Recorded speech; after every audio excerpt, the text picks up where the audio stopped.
you. I can hear you, everything. Okay, Great, thank you. let's go. So how this works is sometimes people drop in, drop out. So in January, I'll just go, and then everyone is quite flexible on doing what he or she wants to do. So that's absolutely fine. So my name is Anne, and so I organize these business clinics once per month for writing coaches to drop in, and they can ask me any question they want, or we can discuss any topic as well. So if you have a question or a topic to ask me, go for it. I always have a couple of questions of people who can't attend. So if I see that people who are present don't have any thing to ask me, then I'll always switch over to the questions. So do you have a question or a topic? I do. First of all, it's very nice to meet you. I have been following your emails you've been sending me, which has been lovely to get acquainted with someone, but it's also nice to meet them face to face. And I've never actually networked with any other writing coaches before, so I was really intrigued by the opportunity, so thank you for that.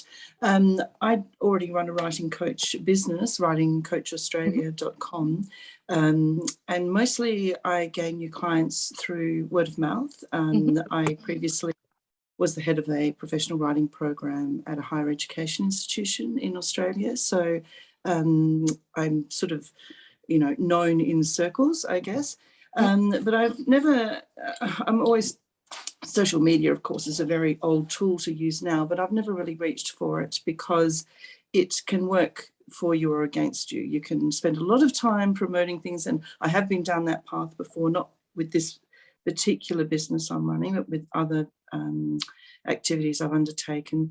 And you can put a lot of time into it and get very little result. And so when it comes to cost-benefit analysis, it tends to drop off. And so I guess I really wanted to maybe just see how people, or how people like yourself are feeling at the moment, whether I should re-engage more with social media to build the profile of my business, because my past experience is going, you don't have enough time for the small benefit that it brings. But I'd be very happy to hear other conversations about it. So, well, my main thing, my first advice would be, if you don't want to go on social media, don't go on social media. Like, you have to like it.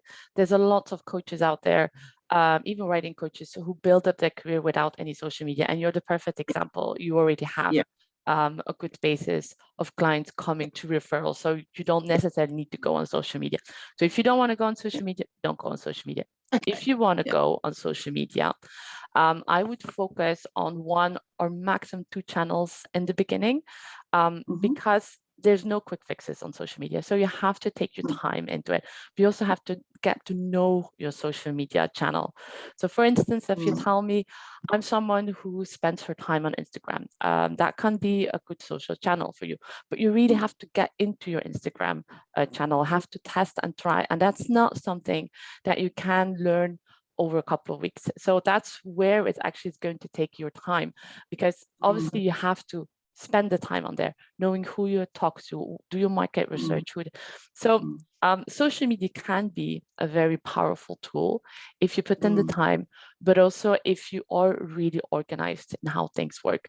So when my clients say they want to be on social media, we always say, okay, one social media channel, at least 6 months of 2-3 times per week, and you get to really know your social media. So I don't, like, some people always want to repurpose their content. If they have the time, I say go for it. If you don't have the time, like, just focus on that one. And you can already do a lot with things with, like, for example, 15 minutes a day. I mean, you can think about what to post, how to post it. Another tip that I think is actually really valuable is, whenever you publish something, you publish it with something or someone in mind. So it's not just about you publishing something on Instagram. You publish, you post, and then you send it, for example, to one of your clients, or you send it to another group saying, oh, I've seen a lot of people have this questions about so, or for example, how to manage your time. Publish it in other groups, or send it to people who have asked you that question, because that would allow also as people to know, oh, so new, you have a channel, I can go on that channel, I can follow that channel. Another thing to keep in mind is to have everything in place regarding your funnel. So when someone comes on your Instagram, you want to make it very simple. That person, for example, wants to get in contact with you, he or she can get in contact with you. He or she wants to know more things about. It's a very, sometimes I think it's just a ridiculous thing to say because it should be, but I see also so many writing coaches and you can't contact them or you can't get more information about it. So yes, social media is a power tool. Yes, it will take time, but it can be really powerful if you know how to really explore it the maximum. But again, the basic question is always, do you want to go on social media? If you don't want it, there's so many other marketing methods. You don't need to absolutely go on it if you don't want to. You make a really good point actually about the if somebody has a question to broadcast that, because I must admit the things that engage me when I do look at you know, things are always coming at you now. You don't actually have to look for anything. The algorithms will just throw things at you. And but the ones that I do engage with are ones that are posing a definite question and then a definite solution.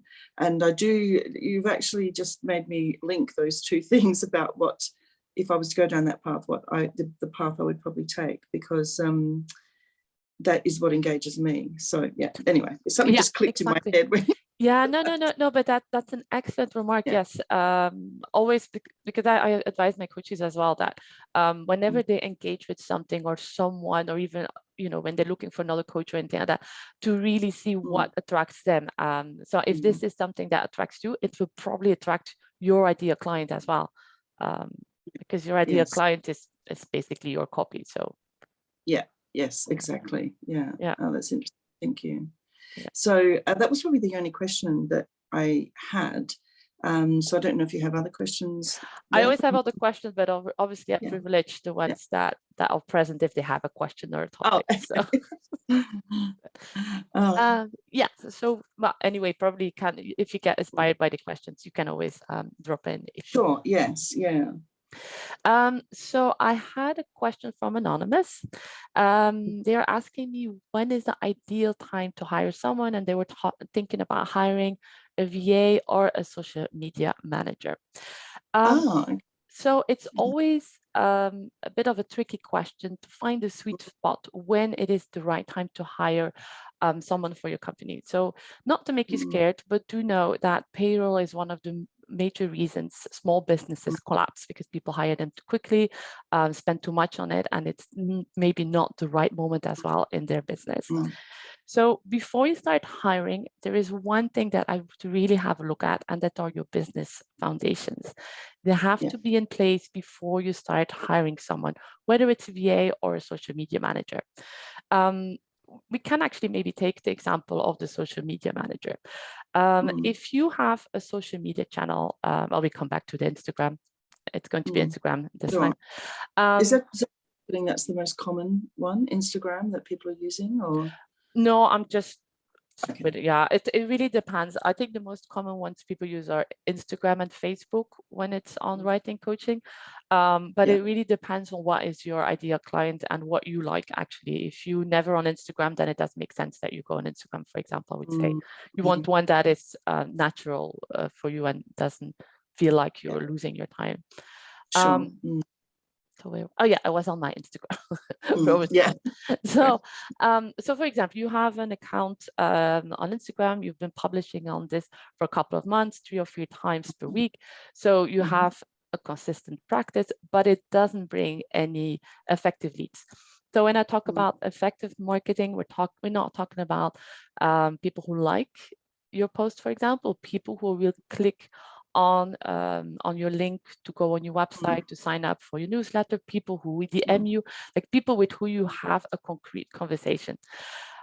If you don't have that after a couple of months, there's probably something wrong with your social media strategy. And it can be something very easy to tweak, but for example, you don't have the right information that interests your clients, or maybe you have an issue with your ideal clients.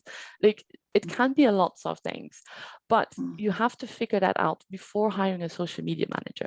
The reason being is that social media can work. In fact, your Instagram will work when you have figured out who is your ideal client, when is the ideal moment, what they are looking for. And that is something your social media manager would be able to help you to a certain extent, but it's not his or her main job, if that makes sense. You will have the same Instagram account that works brilliantly. You have a lot of people signing up to your Instagram. That's a whole different story. And in that case, you can bring in someone to scale your social media, because at one point, if you say, okay, now I'm publishing 2-3 times a week, maybe I want to publish 5 times per week, I have too many DMs that I can't respond to anymore. That's a whole other story. But you can see that in that case, it would be a really useful investment to have a social media manager, and that's the right point. While previously, if some are not completely running yet, it's not, I wouldn't suggest it. Same for your systems. So that's again one that people will quickly advise you, saying, oh, hire a VA because it's going to change your company. Hire a VA when all of your systems are really perfectly top-notch in place and everything goes well. I see, for example, people hiring VAs because they are fed up with sending out contracts. You can do that with a very simple business management system. And this is not because I don't want you to hire anyone, but it's just to make sure that you hire someone who wants your business where your foundations are all up and running, because then it also makes so much more use to have that person in, because he or she will really be able to upscale your business and not working on things that you could have done yourself previously. Also, when we're talking about business foundation and systems, there's only one person that knows your business as you know it, and that's you. So when we're talking about ideal client, again, a social media manager can come in, help you a little bit here and there, but a social media manager cannot identify what exactly is your ideal client. And you can do whatever you want, but that's something you have to work on, and no one else really can figure that out for you. Yeah. So I hope, Anonymous, that this has been useful for you. If you have any follow-up questions or you want to ask me anything more, you have found a way, so feel free to send me a message. I have a second question from Celine. Celine is worried that she is on the wrong track. She only finds book writing coaches who have published in their sector. She's someone who didn't publish, so she's wondering if she should continue what she is doing. Well, Celine, we actually discussed this in the last business clinic. So first of all, you don't need to be a big published author to be a book writing coach. It's not because you have published 20 books that you're going to be a better book writing coach than someone who didn't publish. There's the sensitivity and there's the personal aspect in book writing coaching. So it doesn't really is the big parameter to be a good book writing coach. Now, the fact that you don't find anyone with the same profile like yours is actually a good thing. There are lots of writers, I am convinced of it, that might be very intimidated to start working with a big published top author. So I would not feel discouraged because you don't find someone exactly similar to you, but really think about what difference this could bring to someone who doesn't want to work with a top author. Also, it's really great to do competitor research, but do competitor research to get inspiration. Don't start comparing yourself with someone else, because otherwise you're opening a kind of Pandora box, and it's going to be without end. This is something I'm translating French, so it can't be. I'm thinking it's not always very clear, but basically the message is, don't worry about it. You're definitely on the good track. It can always be a little bit difficult in the beginning, especially to get that first client. It's the most difficult one, but once you get that, then you're on track. So don't give up. Continue doing what you're doing. It's consistency that will at one point bring you to that end. So don't be discouraged because you're not a published top author. There's a lot of people out there who have brilliant careers and have never published a book. So there's no reason you can't join them as well. And I hope this helped you as well. So let me know if you have any other questions. If you have another question, Susan, at any time, just drop in. It's is it Susan or Sue actually? Sue is Oh, probably okay, what people sorry. Yeah, yeah. Somehow Susan always sneaks in there as well. I do have another question. It's to do with, I do a mix of private clients and going into small and medium-sized enterprises, SMEs, to conduct writing workshops, often in corporate or report writing. Basically, I tailor packages. I enjoy the private side more than the business, working into businesses, because you're parachuting into an established organization and you're having to learn a whole lot about their culture, what they know, what they don't know very quickly, their inside language, all those sorts of things, power imbalances. And I've only had it run badly once. And I was just wondering if there was any tips to offer going in there. I have a career in a variety of industries behind me, so I'm not actually phased going into these businesses, but I don't think they appreciate how difficult it is to parachute into a business because they're embedded in it. They don't necessarily see what their culture is. I don't think they even know they've got a culture. But there is always every company is different, which I'm sure you'll agree. And I'm just wondering if there's any tips or tricks to the trade that might help parachuting in. So yeah, I sort of I said I've only had one workshop where I thought there's some political dynamic going on here that I didn't pick up on, and the workshop wasn't as successful as I wanted to. And I can give specifics.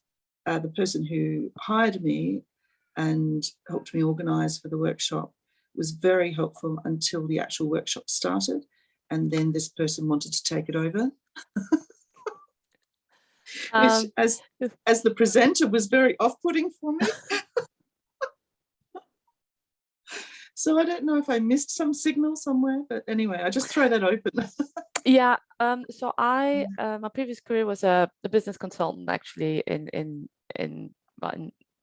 various sectors. And one thing that I realized is that we had people coming in and we are asked to come in these companies.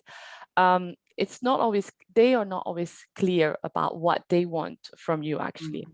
And in many cases, it can be, we pay the consultant to come in because then we have the impression that we're doing something with the problem, while we're not doing something with the problem. Now, if you go in just for an hour or 2 hours, it's not your responsibility as well to start transforming a business who doesn't want to be transformed. You will always get those kind of things. Now, how you can protect yourself is have a good conversation with the person before you start hiring, to identify what exactly is the company, what exactly are you going to help the company with. Again, if I don't know how long your workshops last, but if it's just an hour, that hour you want to just work on one specific point. Another thing is also to think about what kind of companies you want to work with, because if you work always with the same companies, little by little, there's going to be red flags that show up, that okay, this is something I don't want to work with. This is something I really want to work with.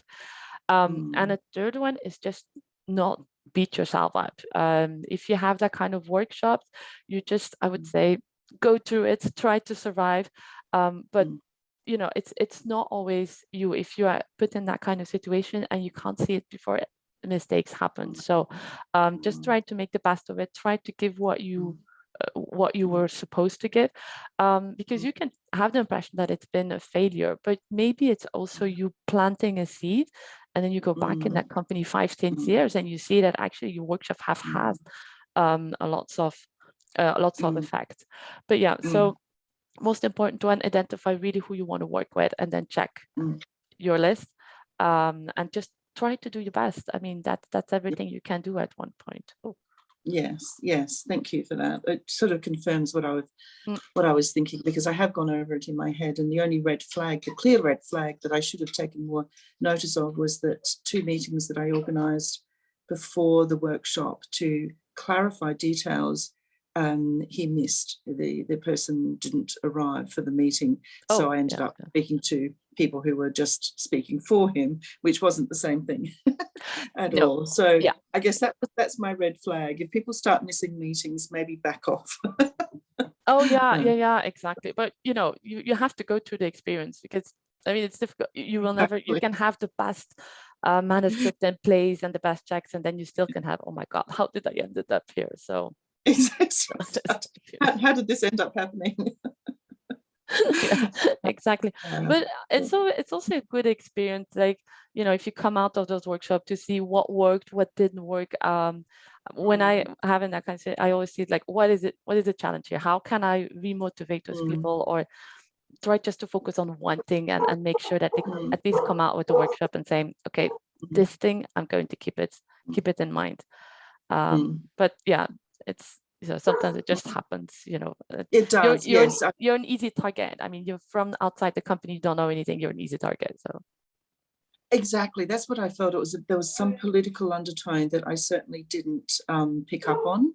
And I even met with the CEO prior to the workshop, and she made me believe there was a whole different agenda going on than there actually was. Sorry, I just have someone at the door that... Oh, don't worry. Sorry, that just... Oh, you're there. Good. Sorry about that. Yes. No, don't worry. My colleague was meant to be attending to it, but unfortunately they can see me. That's fine. Don't worry. Don't worry.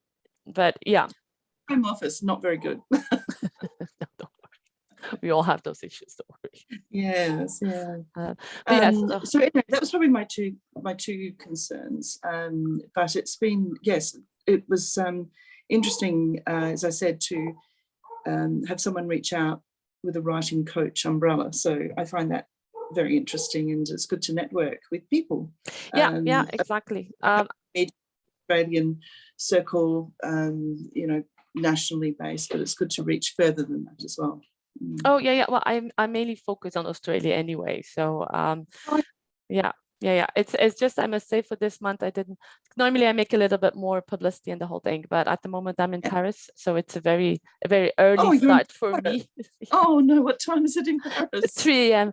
So I must say, normally I make a little bit more publicity of say like, guys, join us. So, but yes. Don't worry, it was very nice. It's very nice to have you have a chat as well with you. So don't worry. I'll just reply to one of my for the last questions we had. Sure. So this was from Tom.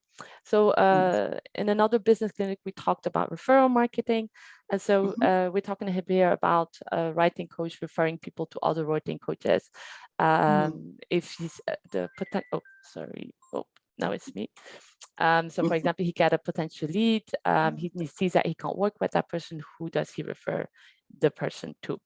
So when you do this kind of referral marketing, keep in mind not to refer a person that could be a potential client of you. So for example, if you have someone who contacts you, but you have your waiting list until 6 months later, you can still take on that client. It's just you figuring out another way of doing that 6 months, giving that person, for example, a workbook or some other information. Or but if it's a potential client, don't refer it to another coach. So situations in which you could refer someone else to another coach is, for example, if you don't offer something that your client wants. So for example, you're focusing on traditional publishing and this person absolutely wants to go the self-publishing route. So in that context, it makes sense to refer to another coach. Also, if you're in the high range pricing and you can refer to a coach who's less expensive, but it's the most important rule here to remember is not to refer someone that could be a potential client of you today or in the future. Always check the coach as well. Every single time you refer, don't put that on automatic pilot, because if something happens with that coach, even if you or just a person who referred, it can always have a negative backlash for you. So have a call or at least an email exchange with that coach, seeing if the person is available or can take it or hasn't changed anything of such. Also check if it's a coach who will refer you back as well. Sometimes there are people who are very happy to take referrals, but they will never refer anyone. So in that case, also have a little bit of a check if that's someone you want to work with. And partnerships, you can get into it. Yes, you can offer, you can ask the other coach to pay you something, but that was going to be depend of the relationship you have with the other coach. I personally don't do it. Because I think the main point is just that the person I refer to has the best service. It's always thinking about the client. So, but I'm always happy if someone says thank you or sends me flowers. So you can always do something like that as well if you get a referral.